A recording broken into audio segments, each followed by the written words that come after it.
நபிகள் பெருமானுடைய பொன்மொழிகளை தொகுத்த அறிஞனுடைய பட்டியல் வந்து பெருசா இருக்கு.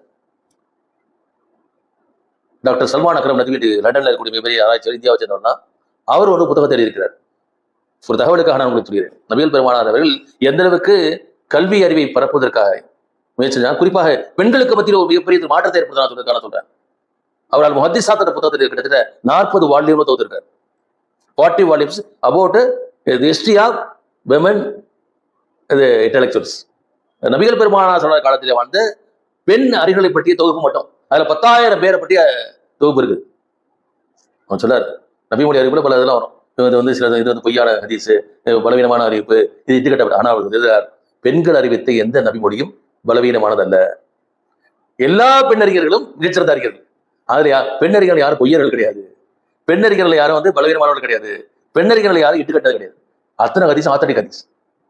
இன்னைக்கு அந்த புத்தகம் வந்து அரபியில் இருக்குது. ஒரு பாட்டு மட்டும் இங்கிலீஷ் வந்து டிரான்ஸ்லேட் அது கூகுளில் சர்ச் பண்ணி பார்க்கலாம். முஹத்திஸாத். அப்படியான எவ்வளவு பெரிய புரட்சி கொஞ்சம் வித்தின் 23 இயர்ஸ் வரலாற்று நீங்க பார்க்க முடியுமா? நீங்க இதை நீங்க எவ்வளவு குறைத்து மதிப்பிட்டு விட முடியுமா? கொஞ்சம் யோசித்து பாருங்கள்.